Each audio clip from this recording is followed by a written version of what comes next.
we're now discuss turning to the left. Put your left hand behind your back, holding on to the handle, and have your right hand in front of you holding on to the rope or to a little extra handle on the rope. Come up on your back. Then roll to your stomach while you're still moving slow. Use your free elbow on your right hand, your right arm, to plane and keep you from porpoising.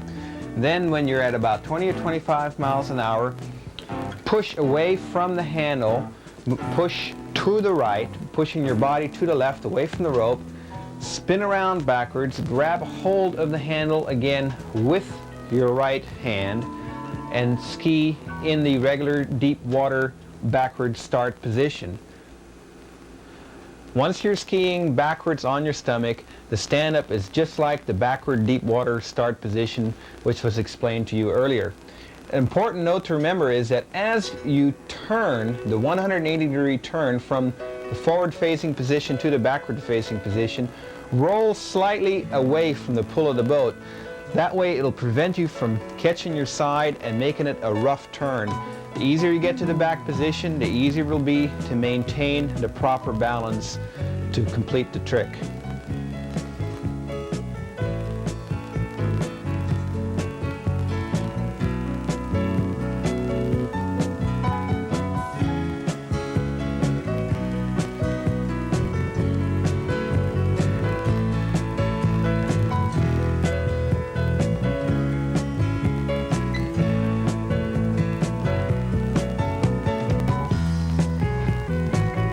For the recreational barefooter, his main interests are possibly not putting together a whole bunch of tricks, but seeing how long he can just leisurely barefoot around the lake for without coming into too many problems. So the problems is obviously rough water and what to do in the situation, and also speed. So we've already covered speeds as far as what speeds to do in good water for your body weight, and so long as you're comfortable. If you're getting a lot of spray in the face, well then you might need a little more speed. But let me just say, if a barefooter is really barefoot and he comes to a chop or other boat wakes, this is what to do. Okay, this is your barefoot position. You simply want to get yourself lower in a crouch position, just like that. And everything's getting lower. The center of gravity is getting lower to the water. Your feet are going out in front of you, and you're going down like this, so you're almost in a sitting position. Everything's going out in front. Now this will get you over rough water a lot better. And the boat driver is usually under the impression he's got to speed up. This is about the worst thing that you can do. Your boat driver wants to decrease the speed by 2 to 3 miles an hour for rough water. Okay, you're coming over rough water. As you sit down, your legs will spread. Don't be afraid of this. This is the natural thing to do, and they should naturally do it, and it stabilizes your body a lot more and often puts you into a 3-point position. So you go over a wake, you'll come down, you're down so low, you'll touch like that, you'll get back up, you'll touch.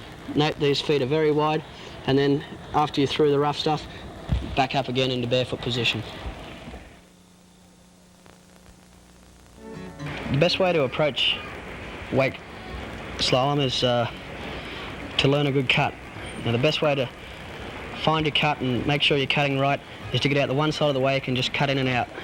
And once you've done that, you'll be learning to cut on your feet.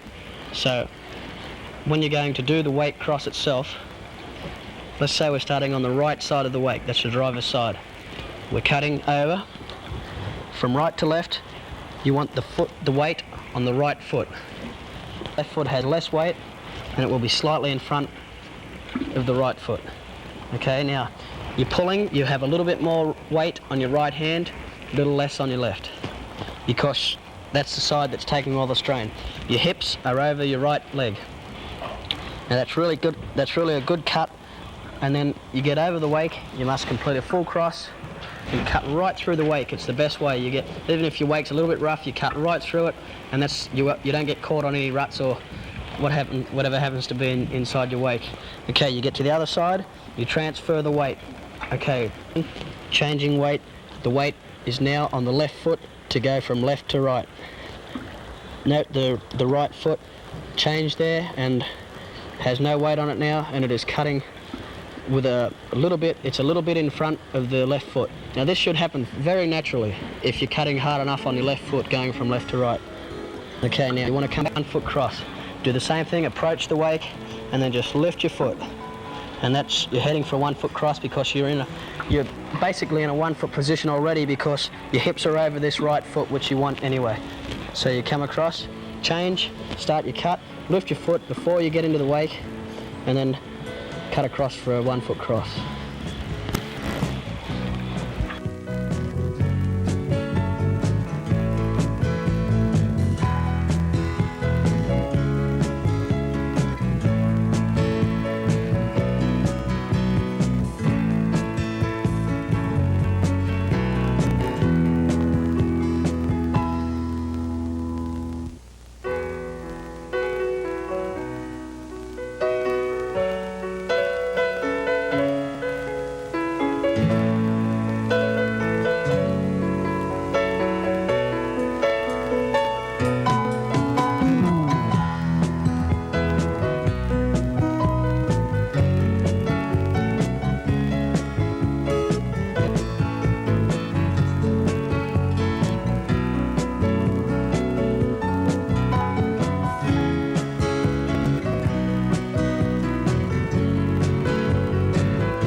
Okay, backwards wake slalom, same principle. Cutting from the driver's side, which is the right to left. You're cutting on your outside foot, which will be your left foot this time. Okay, here we go, we're cutting from the driver's side, so that's right to left. Note that body position there. The weight is on this foot, and it will propel us across the wake. Okay, we get across, we change that, and it must be a definite change. You can't cut across from the passenger side of the boat, left to right, on this foot. You must cut on the foot that is away from the wake. So the foot that's leading the cross is lighter on the water. Just keep that in mind times, forwards and backwards. The foot that's leading the cross is lighter on the water. Okay, you're cutting on your other foot. So you've got a good cut there. You come back, do a 1 foot cross, start your cross by lifting that foot. Now, a normal 1 foot barefoot position backwards has the weight over the foot like this, but this is no good for us. It's not going to get you anywhere. It's going to take you into a straight line. So you must start your cut and then lift your foot, lift it with a little bit of height so it keeps your left shoulder down and your right shoulder up. This is going from passenger side, remember. That's right to left. And you've got the foot pointing to where you're going. Okay, you put your foot down, change, start the cut on 2 feet, lift that foot, and you're going across from left to right. Okay, and that's left to right if you're facing forwards, left to right. Very important to not get these mixed up. Okay, 1 foot cross, the right shoulder's down. If you got your right foot in the air, your left shoulder's down. Left foot in the air, right shoulder's down. This is to keep your foot in the air and to propel you right all the way across the wake.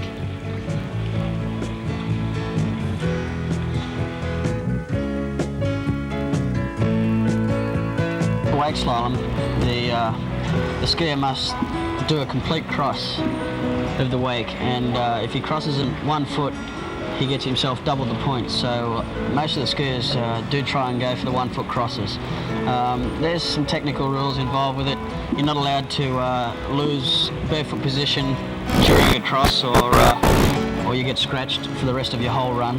And also you're not allowed to go 3/4 of the way across the wake and think you're across and start to head back. That also forfeits your whole run. So how about boat speed? You have 2 20-second passes. Is the boat speed up to the individual? The boat speed's up to the individual, and the 2 20-second passes are one has to be backwards and one has to be forwards and one may be backwards. So 2 may be forwards if the skier is only capable of doing forwards wake slalom, but At a high standard tournament, there's 2 wake slalom runs, and one's forwards and one's backwards, so it makes it pretty interesting.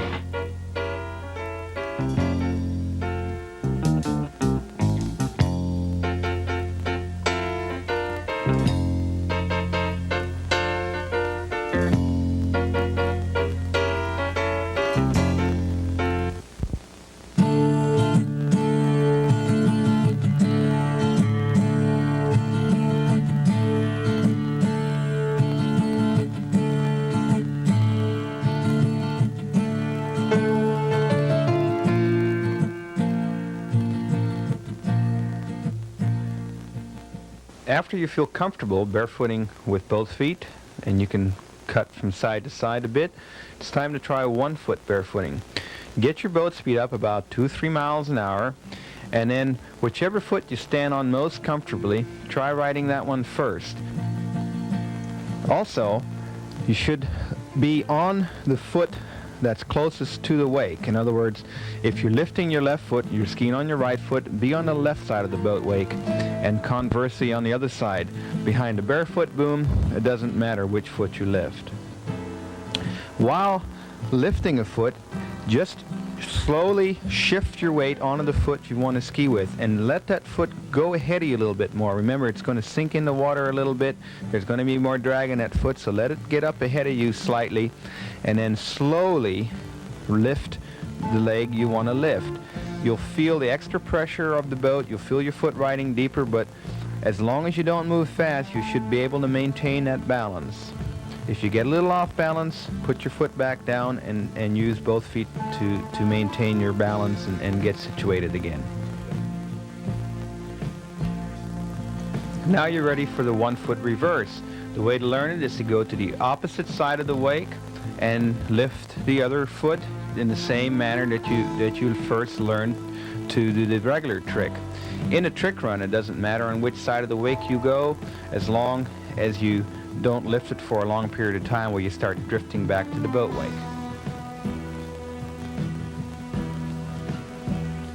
Once you can lift both feet and ski on either foot by itself, then to do it in a trick run, you want to be able to lift them very fast. So shift your weight quickly to 1 foot and lift the other one, then drop it slowly and then shift your weight onto it and lift the other one. In a trick run, you're doing these tricks for time, so you must do them very fast and be very comfortable at them.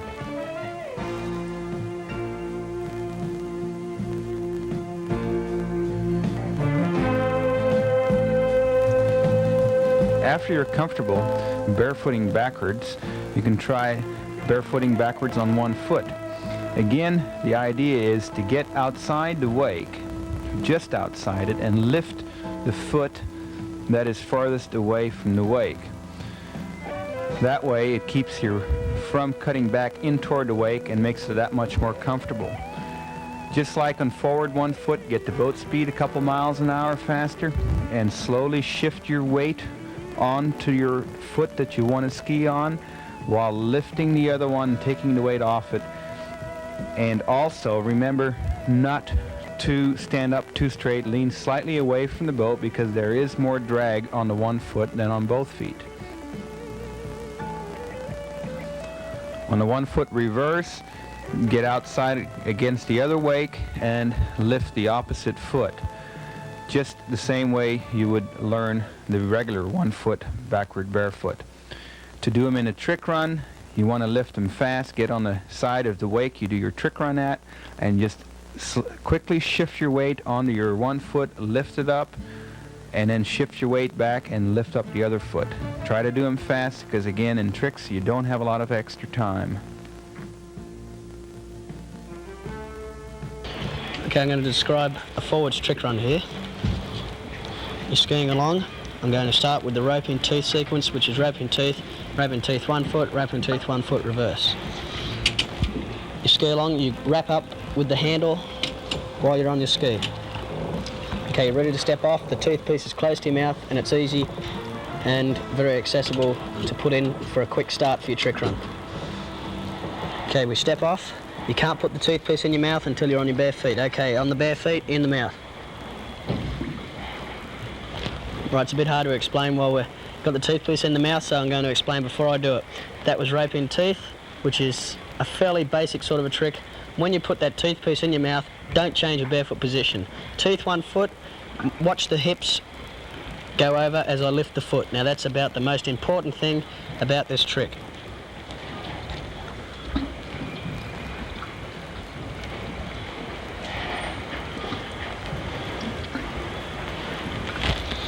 Note, while I'm doing the rope in teeth 1 foot, my hips are coming right across and keeping my foot in the air. Now I'm going to do the neck tricks, and this is exactly the same thing, so I can explain to you as my hips go across why they're going across. I'm out of a tooth into a neck to show you the setup.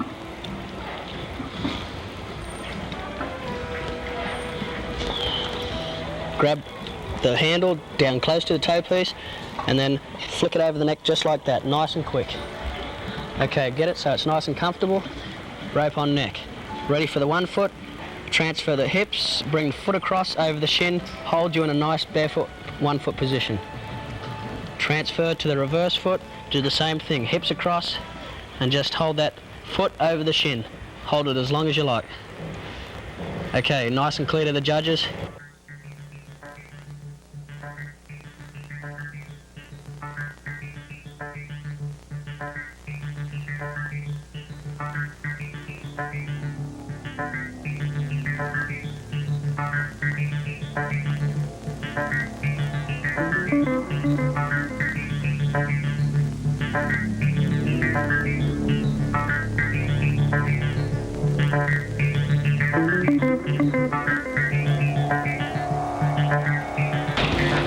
Now when you're going off your feet for a tumble turn off your feet,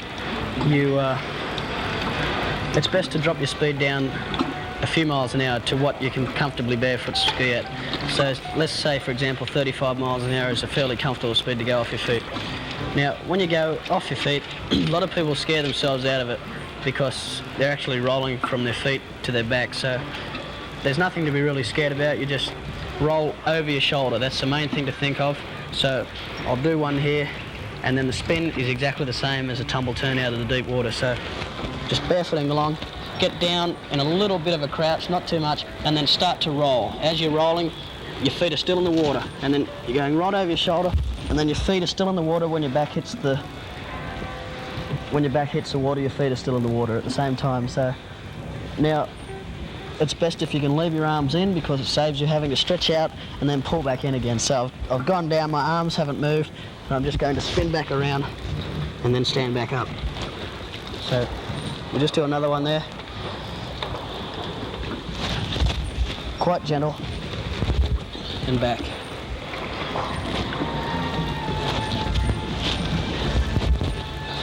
Simple as that.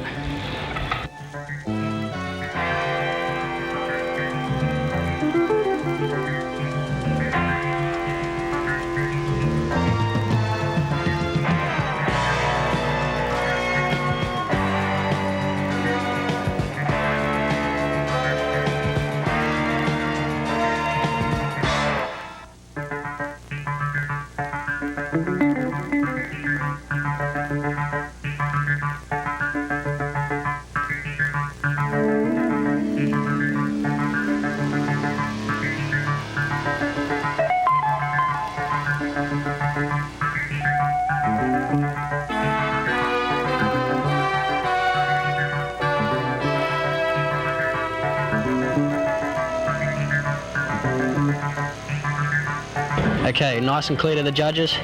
Take it off like this. Going into the tumble turns, run the hand down, run the other hand down, both hands are on the handle, over the shoulder for a tumble turn. It's a 180 tumble turn. The reverse 180 tumble turn is the same thing. Back, and then the 2 360 tumble turns. 360 tumble turns should be done with your handling nice and close to your body for the whole turn. Around we go. Handle doesn't leave the body once.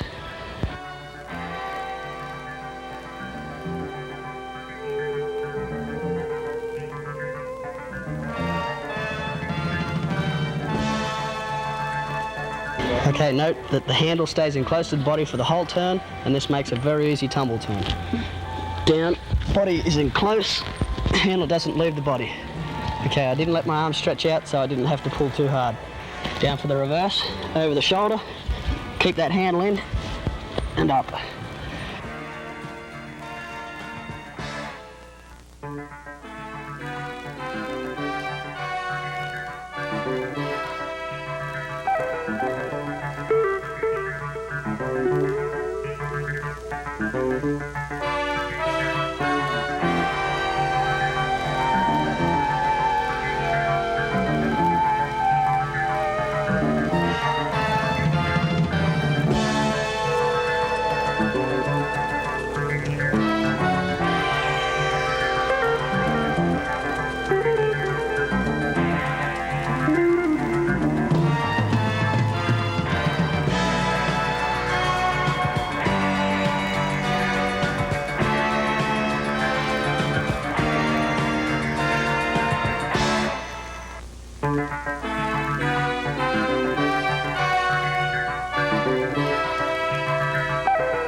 Okay, we go into a 1 foot rope on toe.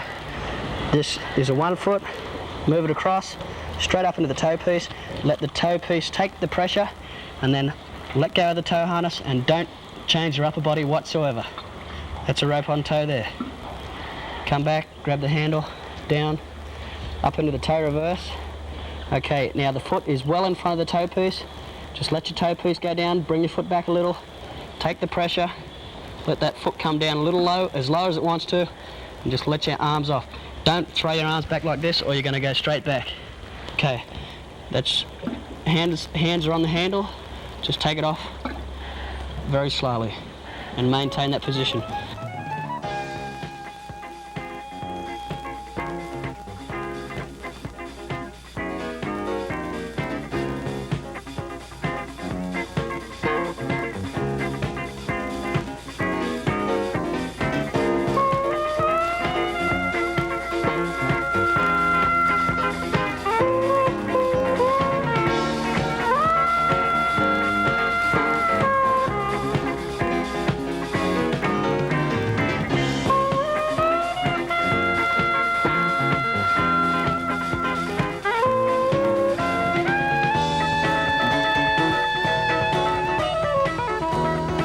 Okay, the 1 foot, as I've showed you before, is just hips over, foot over the shin, 1 foot reverse.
backwards trick run. Obviously we start off backwards. Okay, here we go. We do the step off. It's a 1 foot reverse, up for a rope on toe. Take your time with the setup. Let the pressure get onto the toe piece and then hold that trick. Back in here. Now when you set up for a rope on toe, you set up like this, you get your foot into the toe piece, get the pressure on it. Okay, the pressure's on it now, and then you take your hands off and try not to move that upper body too much, because if you move your arms around, it's moving your upper body, and your upper body is in a good position already.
Okay, back.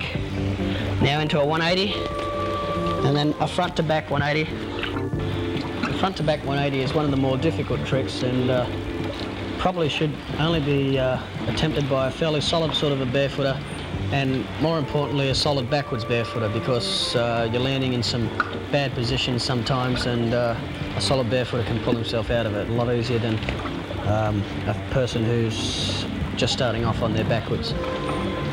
Start off and crouch down a little bit, just unweight off the water, bring that foot off the water, and as you bring that foot off the water, the hand leaves the handle. You spin the whole way around and land with that. This foot still has all the weight on the water, and as you touch down with this foot, the hand must reach the handle. And then you can sometimes not even have to put this foot in the water very hard at all. In fact, sometimes you land like this. Now that is a fairly close move to a 1 foot 180, but it's not. You must take off on 1 foot for a 1 foot 180, but let's just work on the front to back for now. The turn must be done quickly. I'm just showing you fairly slowly here now, but just note that the turn is being done completely on 1 foot. All right, now the landing position, you don't really have to change it. You're taking off like this, your back's fairly straight, although it's being pulled over at the shoulders a little bit. You start the turn, the shoulders are still down, and you really don't have to change that much. I think this is where people go wrong in this trick too much. They start to turn, and then during the turn they're getting their body position right out of proportion, and they end up flipping over backwards or going on their face. Now if you come around and reach for the handle like this, 9 times out of 10 you're going to go over towards the boat.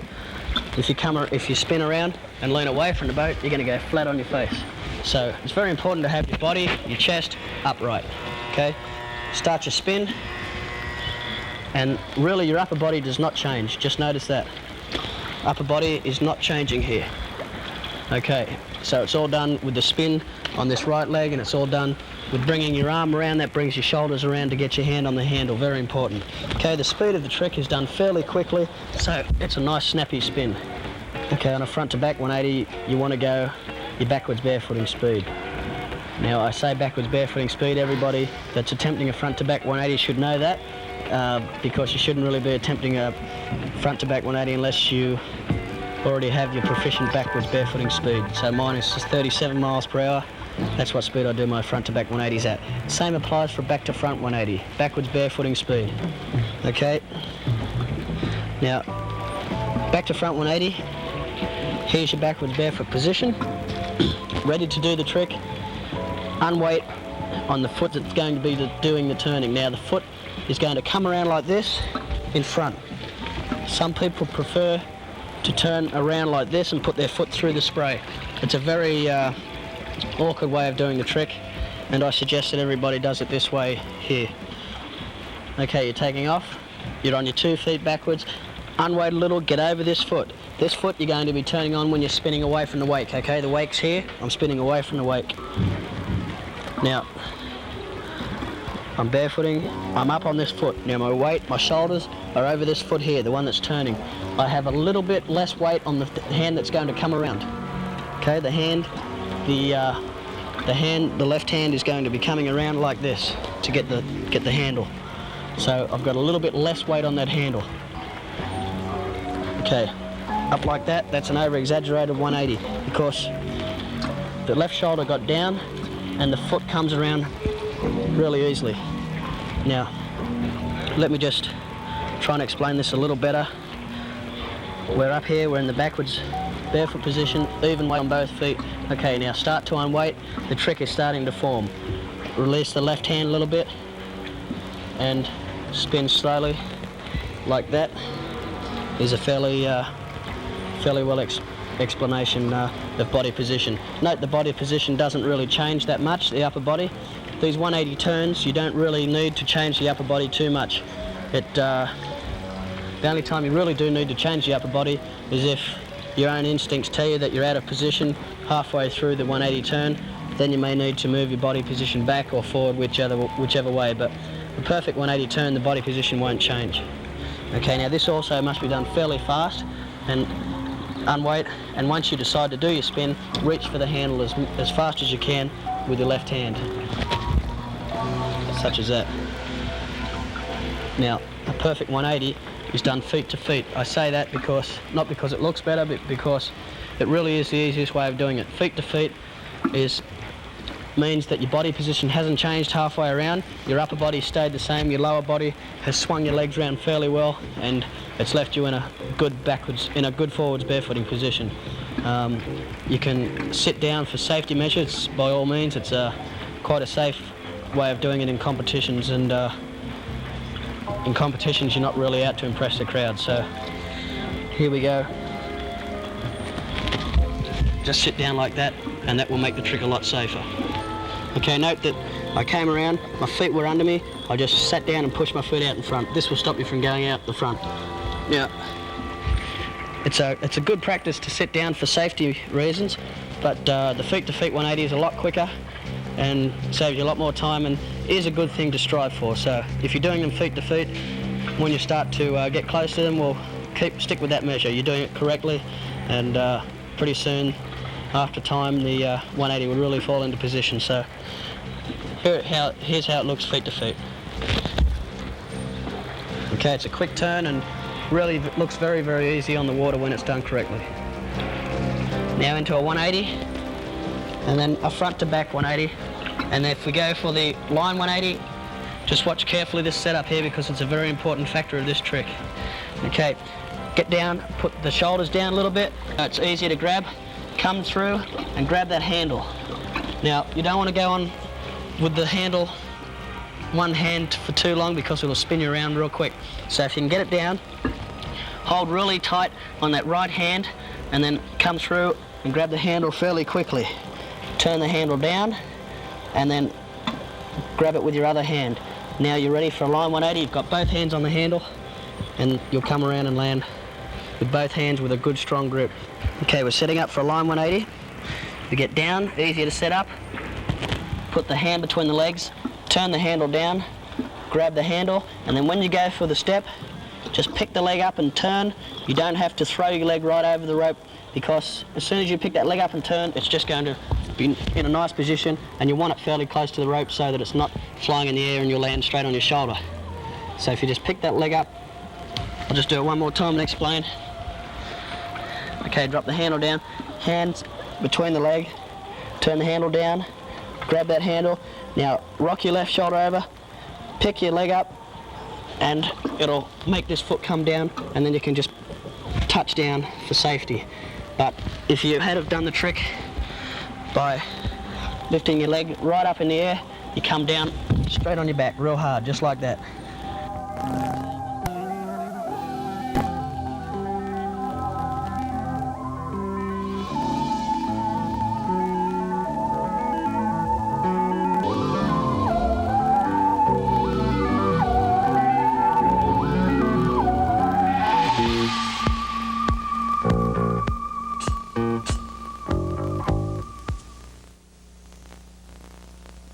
.360 turn is quite important that the turn is done in a continuous movement, otherwise you've wasted your time. The judges is not going to pay you. You must start your turn, pass the bar very quickly, and in one continuous movement continue from a front to a front position. So the trick is basically started off in a front to back movement, but then the trick has to be continued through past the bar when you're around in the back, and continue that trick right through until you're round to the front. Any port code.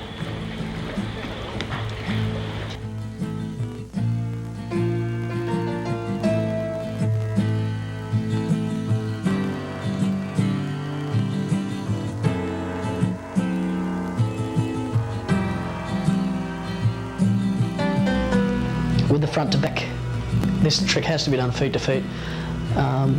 Start off in the forwards position, both hands on the rope, and then if you're turning to the left, that's if you're on the left hand side of the wake, you must crouch down a little bit so that you can release from the water just a tiny little bit.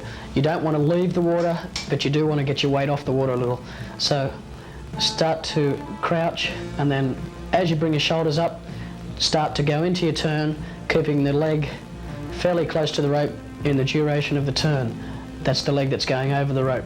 Your handle fairly low, and as you step over the rope, just turn your handle down, and then you must touch your foot on the water when you come around to the backwards position.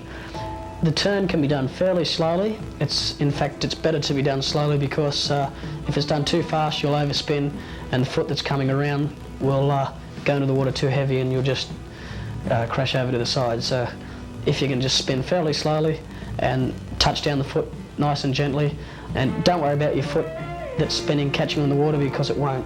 For some reason it just really turns nicely. So once you're in that back position, you can either grasp it with your hands and do a normal back to front step over, or you can just come back to the front with one hand on the rope. Doesn't really matter.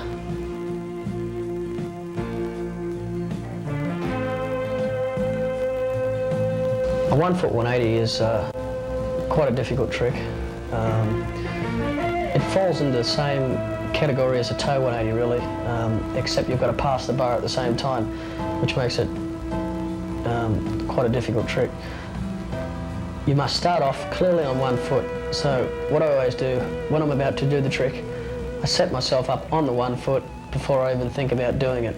I've seen people try to do them by lifting their foot as they're going into the trick, and not only does it make it very hard for the judges, but it also makes it very hard on them, because they can't get themselves set up. So I lift my foot and get it centered, and then I try and turn my shoulders very, very square with my hips. And this is something that you don't really do on a front to back, because on 2 feet, because when you turn on a front to back, you really do dip those shoulders, and this enables you to spin a lot safer. But on the 1 foot 180 front to back, it's really a matter of turning squarely so that you can keep all the weight over that 1 foot. So lift your foot, turn the shoulders and the hips, and as soon as you start your turn, your hand releases off the handle, and as soon as you get around backwards, your hand reaches the handle. Now, if that hand doesn't get to the handle, you're just going to fall over, you're just going to tip over, and it's very, very important to get that hand on the handle. So once you're around backwards, that's about the main thing to look for, getting that hand on the handle so that it gets you square straight away.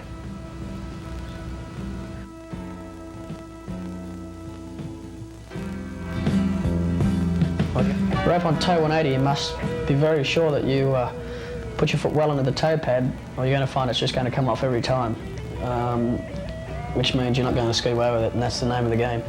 So get that foot well into the toe pad, and get yourself so that you're very comfortable skiing along rope on toe. Now, quite a basic sort of a point about the trick, but it's a very helpful one, is you're going to have to swap sides to do it. So whatever side you do your backwards trick run on, that's the side you've got to do your toe 180 turn on. So out the left hand side, you'll be putting your right foot into the toe harness and turning to the left. So set it up and just bring your shoulders up a little bit, because if you bring them up a little bit, you've got a little bit less to spin. If you're hunched right over, it's a whole lot further to get your body around. So then start to do your turn, and you can use your hands a real lot to assist you by throwing them into the turn before you actually do the spin. So throw the hands into the spin. As soon as your hands physically start to turn, then your body should start to turn. It's a fairly quick turn, and it also helps a little bit just to pull in on the rope a little bit before you do your spin, and this will make it so the line's not so tight the whole way around. So just pull in 3 or 4 inches, and then as you do your turn, just let the rope out, and you'll be turning on a nice slack line. And when you get around to the back, you must track fairly straight, because otherwise you could track up the wake, which is a common thing at first when you first learn it. So get around, and really don't just relax when you get around. Make sure that you're tracking nice and straight and you know where you're at. Once you know where you're at when you're around backwards, you'll have the trick in your grasp. But so basically just set up the rope on toe, send your arms first, and as soon as your arms go, send the rest of your body, keeping it all turning together, and pulling on the rope a little bit before you actually do the turn, and you'll find it'll be a lot easier to handle the rope. The back to front toe 180, ideally it would be nice to go feet to feet, but it seems that that's not the way people are going. So people do tend to just pull in on the rope a little bit and then do your spin so that your foot hits first, and then immediately you fall to your backside, and then from there you just simply do a forwards toe start, and that will give you a back to front toe 180. Of course, you can't sit there for too long once you're around in the back to front position, and also once you start to do the stand up, you're not allowed to take 2 attempts at it. You have to stand up on the first attempt. So once you get into the 1301 position, which is barefoot position, being wholly supported by your foot or feet, you must stay in that position to be paid for the trick.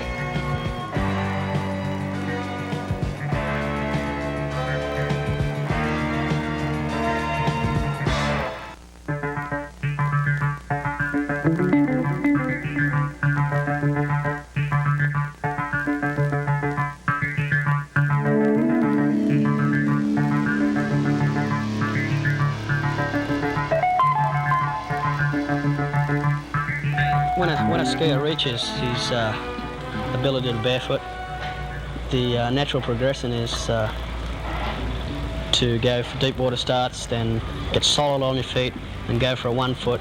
And then once you get your 1 foot, don't rest on your laurels and say, I can do a 1 foot now, I'm right. Keep doing that 1 foot until you can do it all day. And when you can do that 1 foot all day, then you can put together a lot of 1 foot tricks. You'll find your rope on toe is going to come to you very easy. Your rope in teeth 1 foot and reverse. Now, once you learn your 1 foot, learn your reverse foot and get it solid. Even if you don't like doing it, get that thing solid. You'll like doing it, and then things are going to come to you much easier. So, for a summary of what I'm saying right now, when you learn a trick, get it strong, get it solid on every trick that you learn, and it's going to make you a lot better barefooter, especially in competitions. When you're learning a reverse trick for your trick run, which when you're putting a trick run together, you'll put your run together with basic and reverse. You'll always follow a basic trick with a reverse. It's something to really work for, because that's a way to pile up the points. You're virtually learning the trick over again. It feels so unnatural because you're going on your other foot and you're so used to doing it on your basic foot. But the best advice is to just do it the same way, because it's exactly the same trick except it's on your other foot, and it just feels so unnatural. So try and go over your steps that you've done on your basic way of learning it, and it should come to you with a few falls. Putting a trick run together, it's best to plan it out and think fairly carefully about what you're going to put in there. A lot of people put a run together and they'll make it 3 out of 10 times, and come to a tournament, you know you're going to miss it if that's the case. So put a run together that you're going to make, and you know you're going to make it, and you'll be in front every single time. So when you're putting a run together, put all your best tricks up the front of your run so that you can get the points on the board, and you know you're going to get at least a certain amount of points before you start moving into your harder tricks. And try and figure on what tricks you might miss and put them as late as possible in your trick run, and that way it's not really a great loss because you've got all your tricks that you thought you would have made at the front of the trick run. For example, my trick run starts off with a rope in tooth, and the tooth 1 foot in reverse, and then goes into the neck and the 1 foot in reverse. I do it like that. A lot of people do the neck first and go into the tooth. I find I can get it into my mouth quicker just as I step off, and get into the neck very quick after that, and I don't have to look for the tooth piece after I've done a rope on neck.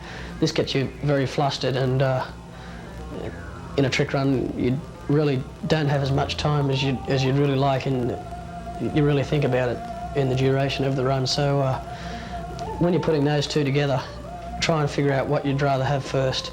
It's entirely up to you, but then comes my tumble turns, which is just 100% trick. So those first 6 tricks are, well, like the first 6 with the rope on neck and rope in teeth, 300 points, and then the next 4 tumble turns are another 300 points, so that's 600 without blinking an eyelid. And then I start to move into the rope on toe, which is still a basic trick, and then the toe turns.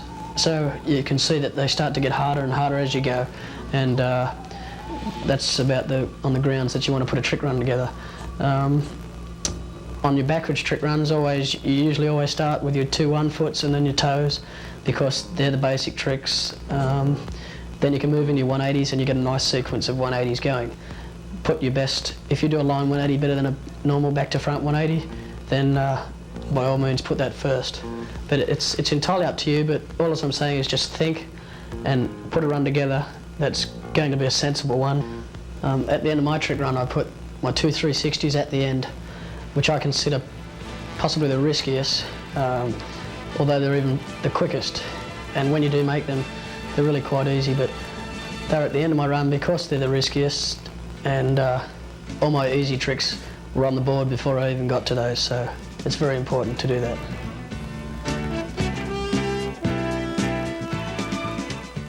Once you're ready to barefoot jump, you've got to look into a lot of important factors. The main one is safety. It's a very safe thing to do if it's in the right hands. So try to go up to someone who's done it before, and if they have, they should know where a ramp is that's specifications. Make sure you're always on a nice solid ramp. You don't want to put your foot through a ramp, that's for sure. Get your crash helmet, get yourself a barefoot suit and with flotation, and you're ready to go. 75-foot rope with a 12-inch handle is the best, because you can't put your arms or your head through the handle quite as easy. Now, coming up to the jump is where it all lies. Like, the position before the jump is really what makes or breaks the jump. Now, if you come up to the jump leaning back, you're just going to take off like a skyrocket. The ramp surface is actually slicker than the water surface, and when you hit the ramp, you get a different sensation. You get a sensation of your feet sliding out from under you. So you definitely don't want to come up forward, because if you come up to the ramp forward, you're putting yourself into a position that's quite dangerous. So all I'm going to say is, for a beginner to learn to barefoot jump, come up in your normal barefoot position. Now, I really emphasise that because it's the easiest way to learn to go over the barefoot jump. Just come up to it at your most comfortable speed. Maybe it's 38 miles an hour. That's probably what mine is. And just come up to the jump with your arms in its normal position, your back, your feet, your knees, everything. Normal barefoot position, as though the jump's not even there. Come up to it and just ride up and over it. And that way you're not going to be too out of control when you hit the jump. Now, if you're leaning back to try and make yourself safer for the jump, your backside's probably going to hit the jump and you're really going to take off. You've got no chance of landing it. So definitely don't come forward, get in your normal position. Also, step off at least 100 yards before the jump.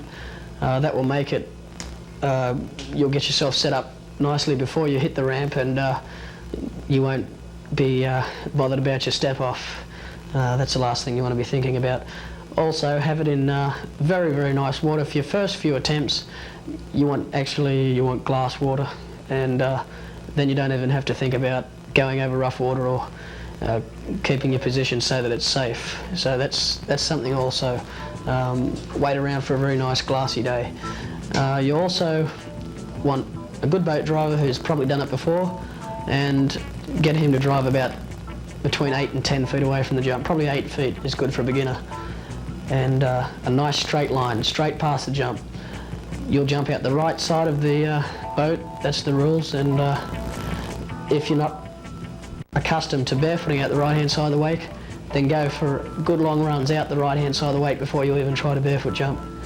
If you're having any problems with your landings, then think about the position that you're actually landing in. If you're landing too far back, you're probably coming up to the ramp too crouched down.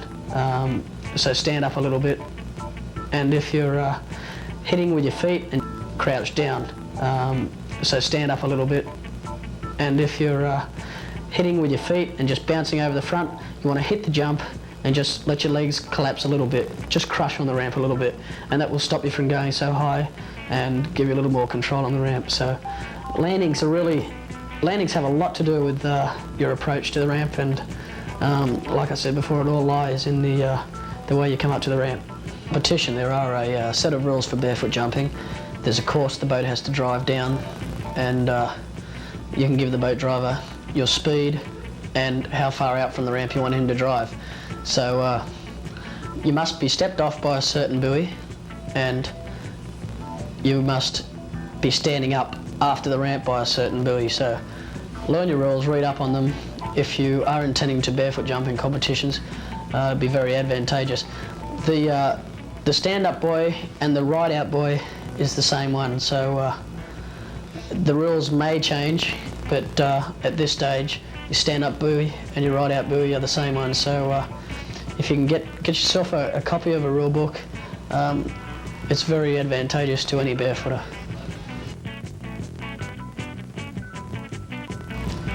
The most important thing is coming up and maintaining that barefoot position right throughout the whole process of the jump. If you leave the jump in barefooting position, you are going to land in barefooting position. In other words, however you leave the top of that ramp is how you're going to travel through the air. That's also how you're going to land. So maintain that barefoot position and you'll be right. When you're going for distance on a barefoot jump, you also get your distance from springing as well as body position coming up to the jump. Now that's very similar to ski jumping.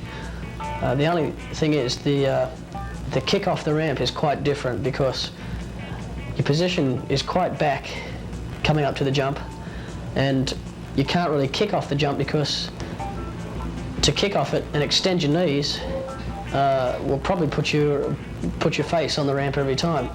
So that's not really what you're after. So it's got a lot to do with your upper body. Your upper body must come up to the ramp and extend off the ramp, as well as getting a bit of a spring from your legs, but that kick's not there that you have in ski jumping.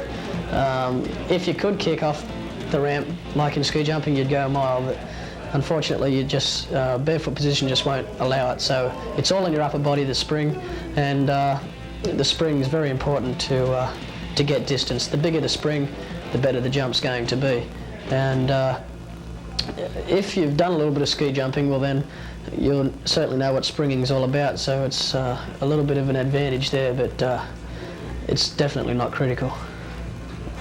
When springing off the jump, it's very critical to keep that barefoot position throughout the spring of the jump. So, in other words, you can't kick off at your legs. You can't absolutely snap your legs like you can off a ski jump. So that is where it does differ from ski jumping, but the spring must certainly come from your upper body as much as possible.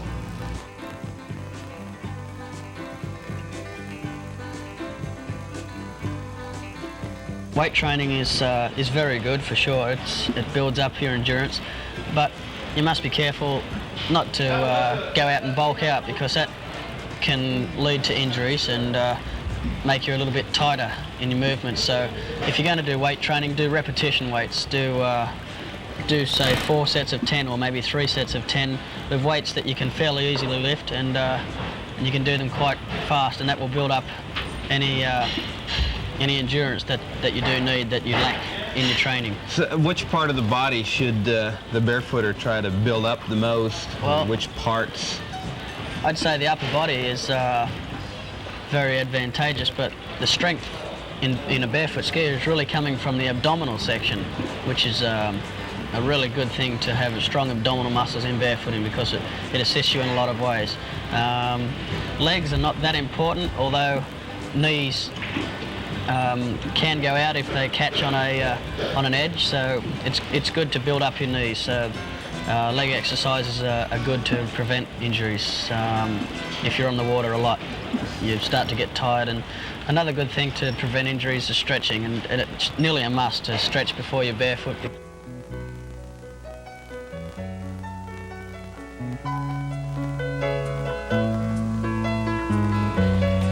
Brett, we really enjoyed your demonstrations and the education we received from your barefoot skiing. A few years ago, it was almost impossible to believe that anybody could make maneuvers like that on water, much less without the aid of skis.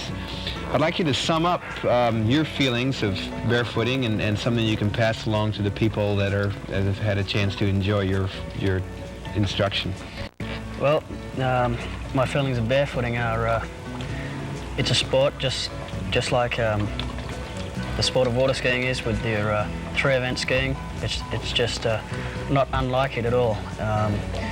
So a very important factor of this is safety, using the right equipment, choosing good boat drivers, and not doing barefooting just to go out there and show off in front of a crowd. It's a sport. Treat it that way, and get out there and train hard, and train sensibly. Like, for example, we showed you the crash helmet on the barefoot jump. That's just a small example. Never go over a barefoot jump without a crash helmet, and just things like that will keep you on the water and give you a fulfilling career.